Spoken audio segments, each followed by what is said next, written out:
انسان کی یہ چاہت اور آرزو ہوتی ہے کہ جو میرا مقصد ہے، جو میرا ٹارگٹ ہے،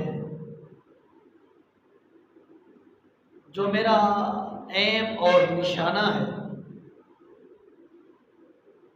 جس چیز کی سوچ کو سامنے رکھ کر میں نے اپنا کام، اپنا کاروبار، اپنا لین دین شروع کیا ہے، جیسے کیسے بھی ہو مجھے وہ میرا مقصد حاصل ہو جائے، اس مقصد کو اچیو کر لوں، حاصل کر لوں، اس کے لیے میری زندگی کی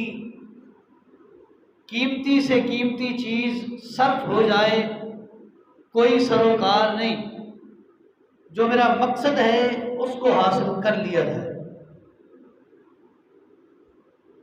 انسان کی سب سے قیمتی چیز اس کی زندگی ہے، جان ہے۔ بعض اوقات مقصد کے حصول کے لیے انسان جان گنوا بیٹھتا ہے،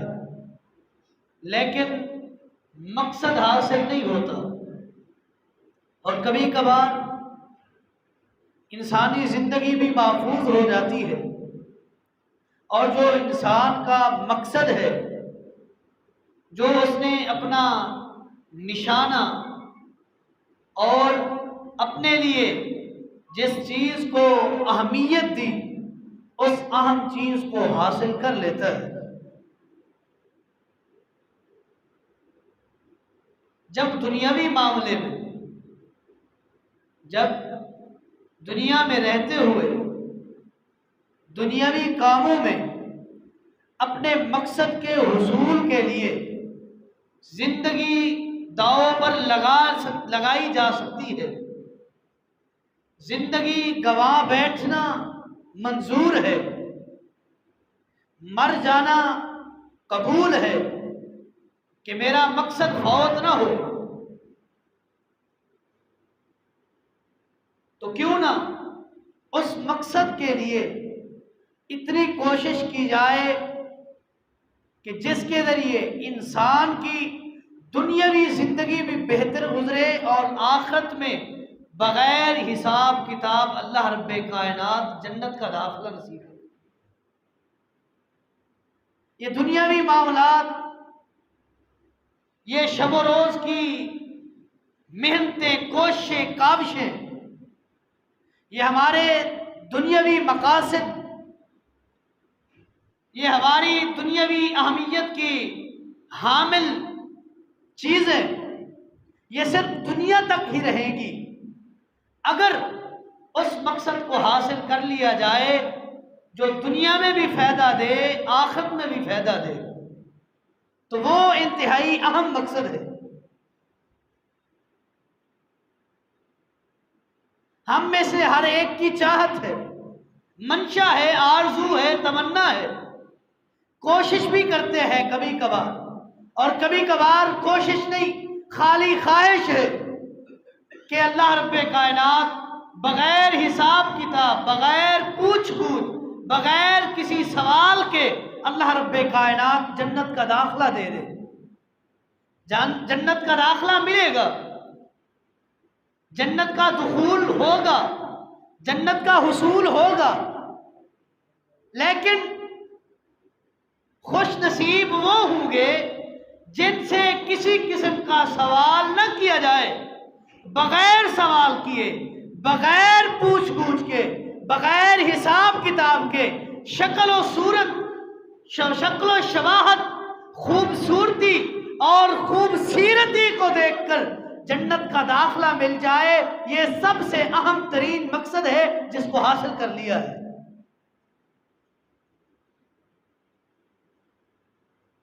تو اس مقصد کے حصول کے لیے امام الانبیاء جناب محمد رسول اللہ صلی اللہ علیہ وآلہ وسلم کی ایک حدیث ہے، جس میں امام الانبیاء جناب محمد رسول اللہ صلی اللہ علیہ وسلم نے چند کاموں کو کرنے کا حکم دیا ہے اور چند کاموں سے منع کیا ہے۔ جب منع کردہ افعال سے رک جائیں گے، اجتناب کریں گے، اور جن افعال پر کاربند ہونا ہے، عمل کرنا ہے، ان افعال پر عمل کریں گے، اللہ رب کائنات بغیر حساب کتاب کے جنت کا داخلہ دیں گے۔ اللہ سے دعا ہے اللہ رب کائنات ہمیں ان خوش نصیبوں میں